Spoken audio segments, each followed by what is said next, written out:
మనం చూసేది ఏది ఇదే కదా అన్నదానం ఇది ఇక్కడి నుంచి వస్తున్న ఆర్టీసీ బస్ ఇక్కడ వస్తుంది. ఇది వాకబుల్ డిస్టెన్స్ ఏదంటే 100 మీటర్స్ ఇక్కడ పార్కింగ్ పెట్టుకున్నాం కదా. ఆర్టీసీ బస్ ఆర్టీసీ ఇక్కడ నుంచి ఇక్కడ స్టార్ట్ అవుతుంది.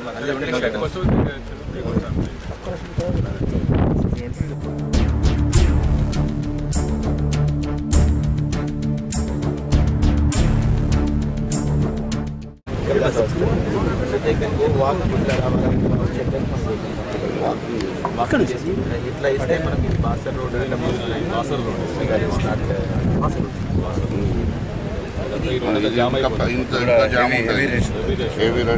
ఆపోజిట్ పోకుండా ఇక్కడ ఇది ఒక కొత్త రోడ్, ఇది ఒక alternative road. Just in case ఇక్కడ చాలా క్లాగ్ అయింది, ఇది కూడా వన్ వే చేసుకోవచ్చు. కొత్తగా డెవలప్ ఇన్ కేస్ ఈ డబుల్ రోడ్ సింగిల్ రోడ్ కాబట్టి జామ్ అయింది. ఏం చేస్తామంటే వాళ్ళని ఇక్కడ డైవర్ట్ చేస్తూ వెళ్ళిపోవాలి.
కలెక్టర్ గారు ఎప్పుడు జనం వస్తుంటారు.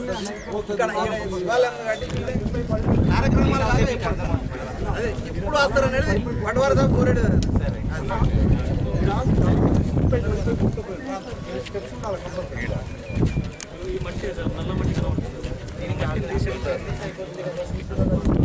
పండిట్ వాళ్ళు ఉంటే మన పూజారి గారు ఉంటారు, వాళ్ళకి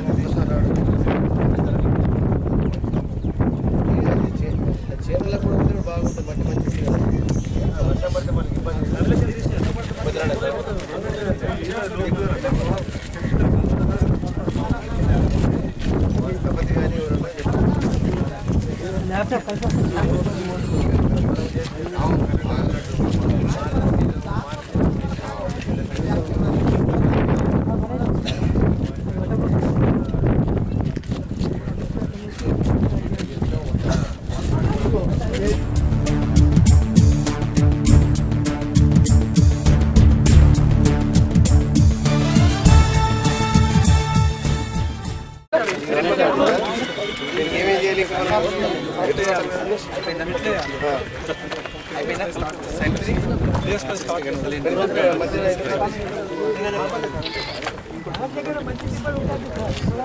తీస్తారండి. చెప్పేసి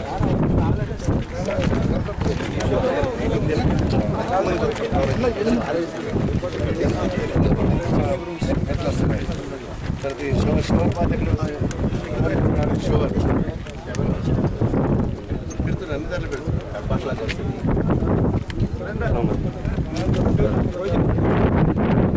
సపోజ్ అక్కడ డిప్ తీసుకొని షోర్ తీసుకొని ఎక్కువ లేకుండా సరిపోతుంది. పర్మనెంట్ టాయిలెట్స్ కడుతున్నారు.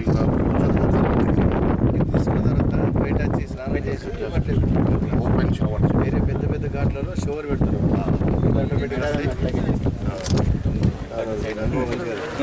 అట్లా చేయాలి.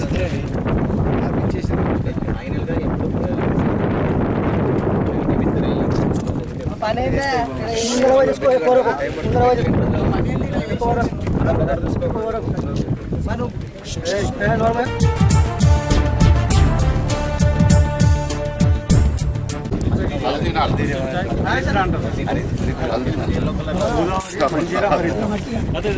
అంటే మూడు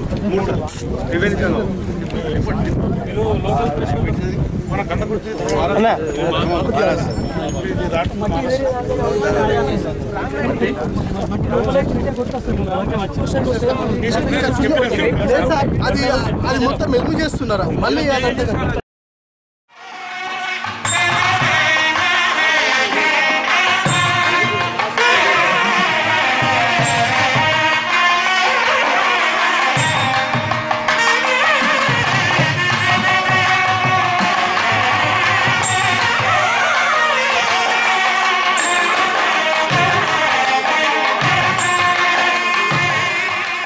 गोपमस्तमह्यं वादः पवतां कामे अस्मिन् मगिदेवाद्रविणमागजन्तां मय्याशीरस्तु मगिदेव दैव्या होतारावनिचन्दपूर्वेरिष्टास्याम तनुवादेवी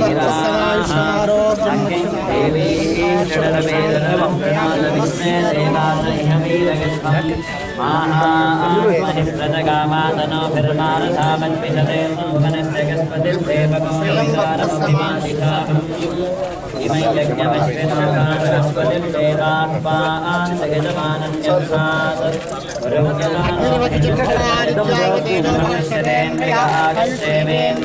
प्रतिष्ठति नौरीरिशोमापराधाः येन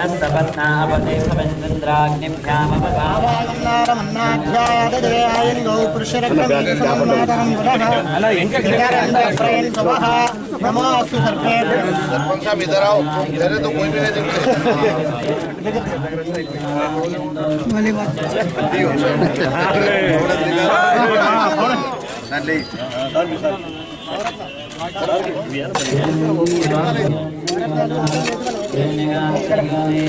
చేసినటువంటి సర్పంచులు, ఎంపీటీసీలు, టీఆర్ఎస్ నాయకులు, మండల నాయకులు, చేసినటువంటి దేవాదాయ శాఖ మంత్రి గారికి మా యొక్క బ్యాక్వర్డ్ ఏరియా మా రింజల్ మండలం చాలా వెనుకబడి ఉంది.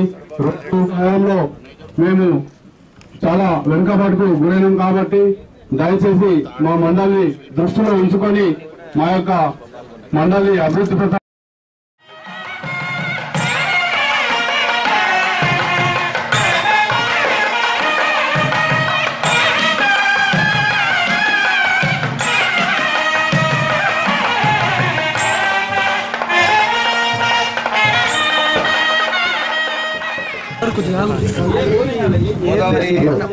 పుష్కరాలు వచ్చినటువంటి గౌరవనీయులు శాసనసభ్యులు షకీల్ గారు,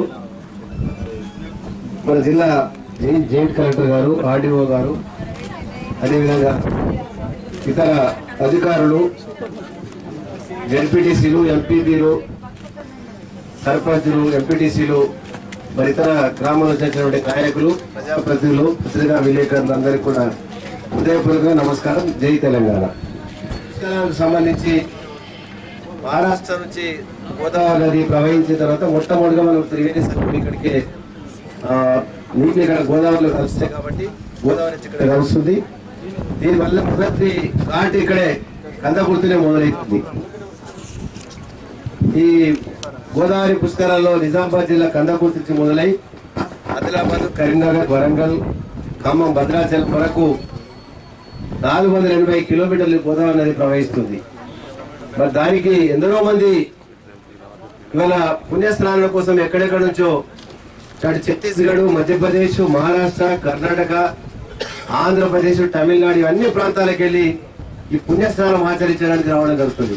వారి సౌకర్యార్థము ప్రభుత్వం పెద్ద ఎత్తున 500 కోట్ల రూపాయలతో అన్ని సౌకర్యాలు, ఘాట్స్, స్నానం చేయడానికి అన్ని ఘాట్స్ నిర్మాణం చేయడము, అక్కడ వరకు రహదారి మరియు police department, law and order, మరి ఎక్కడైతే వాహనాలు పార్కింగ్ చేసి ట్రాఫిక్ నియంత్రణ చేసే విధంగా ఉందో వారు పోలీస్ డిపార్ట్మెంట్ చూసుకోవడం జరుగుతుంది. విద్యుత్ శక్తి, వైద్య ఆరోగ్య శాఖ, శానిటేషన్, అదేవిధంగా ప్రతి డిపార్ట్మెంట్ వల్ల ఇంక్లూడింగ్ టాయిలెట్స్ మరి పెద్ద ఎత్తున మనము మరుగుదొడ్లు కూడా నిర్మాణం చేసి మరి ఎటువంటి పర్యావరణకు అంతరాయం కాకుండా కార్యక్రమాలు తీసుకునే మరి విషయంలో ఇవాళ ప్రభుత్వ యంత్రాంగము మరి ప్రభుత్వం ఇలా తెలంగాణ రాష్ట్రం ఏర్పడిన తర్వాత మన ముఖ్యమంత్రి కేసీఆర్ గారు 500 కోట్ల రూపాయలతో మన పుష్కరాల కొరకు పెద్ద ఎత్తున ఏర్పాటు జరుగుతూ ఉంది. మరి దాంట్లో కందకుర్తికి పెద్ద సంఖ్యలో వస్తారన్న భావనతో మరో స్వచ్ఛంద సంస్థ ఏ పేరు గోదావరి పుష్కర సమితి నిజామాబాద్ వాళ్ళు అందరూ కూడా కలిసి అన్నదాన కార్యక్రమం పెట్టడము నిజంగా కూడా మరొక గొప్ప కార్యక్రమం తీసుకున్నారు. వాళ్ళు 2 రోజుల క్రితమే మాకు మరి జిల్లా కలెక్టర్ గారికి మరి ఎమ్మెల్యే గారికి అదేవిధంగా హైదరాబాద్ ఉన్నటువంటి హెడ్ ఆఫ్ ది డిపార్ట్మెంట్స్ అందరూ కూడా కలిసి అన్నదానం చేసే కార్యక్రమం చాలా మంచి, అన్ని దానంలో కంటే అన్నదానం కూడా గొప్పదైన భావనతో వాళ్ళు తీసుకున్నటువంటి దాని కొరకు మేము వారికి హృదయపూర్వకంగా కృతజ్ఞత తెలియజేసుకుంటున్నాం. ఎందుకంటే చాలా మంది భక్తులు ఎక్కడెక్కడ నుంచో ప్రయాణం చేసి వచ్చి స్నానం చేసి అక్కడ మందిర దర్శనం చేసుకొని ఉపవాసం వెళ్లకుండా మరి పొద్దున 9 గంటల నుంచి బ్రేక్ఫాస్ట్, 11 గంటల నుంచి మరి అన్నదాన కార్యక్రమం అనేది రాత్రికి 10 గంటల వరకు కూడా పూర్తిగా నిర్విరామంగా కొనసాగిస్తామని చెప్పడం జరిగింది. ఇది కూడా ఒక మంచి కార్యక్రమం. మిమ్మల్ని స్ఫూర్తిగా తీసుకొని మంచిర్యాలలో మేము కూడా అక్కడ చెప్పడం జరిగింది. మా ఎమ్మెల్యే గారు దివాకర్ గారు చెప్తే వారు కూడా రోజుకు కనీసం 30,000 నుంచి 50,000 మందికి అన్నదాన కార్యక్రమం కూడా వాళ్ళు కూడా వ్యాపారస్తులంతా కూడా కలిసి అక్కడ కూడా కార్యక్రమం పెడుతున్నారు. మా జిల్లా కలెక్టర్ గారు, ఎస్పీ గారు ఇక్కడ కూడా పెద్ద కంపెనీస్ ఏమైనా ఉంటే వాళ్ళతో సంప్రదించి ఈ కందకుర్తి కాకుండా ఇంకా వేరే పోచప్పాడు కానీ మనకి ఇంకెక్కడైతే ఎక్కువ భక్తులు వస్తారో అక్కడ కూడా స్వచ్ఛంద కార్యక్రమాలు, ఎన్జిఓస్ ఆర్గనైజేషన్ ఏదైనా ఉన్నట్టయితే వారు కూడా అక్కడ నిర్వహించడానికి వారు కూడా సంప్రదిస్తారు. వారు కూడా ఒప్పుకున్నారు. ఏదైతే మేము పెద్ద పెద్ద కంపెనీస్ వాళ్ళం మాకు కూడా ఏదైనా మరి పనులు చేయడానికి మాకు సహకరించాలని చెప్పి మనం కోరినప్పుడు వారు కూడా సహకరిస్తారని చెప్పారు. ఆ విధంగా కూడా జిల్లా కలెక్టర్ గారు, ఎస్పీ గారు కూడా ప్రయత్నం చేస్తారని చెప్పి మరి తెలియజేస్తూ మరి మీరు ఈ కార్యక్రమము నిర్వహించడానికి ముందుకు వచ్చినటువంటి మీ అందరికీ ఆ దేవుడు ఎప్పటికీ ఆయురారోగ్యాలు మీరు ప్రసాదించి మీ అన్నదానం పెట్టిన ప్రతి ఒక్కరు కూడా మేము ఎప్పటికి కూడా జ్ఞాపకం చేసుకుంటారని చెప్పి అన్నదానం పెట్టిన దాంట్లో ఎంతో సంతృప్తినివ్వాలని చెప్పి కోరుతూ సెలవు తీసుకుంటాను. జై హింద్.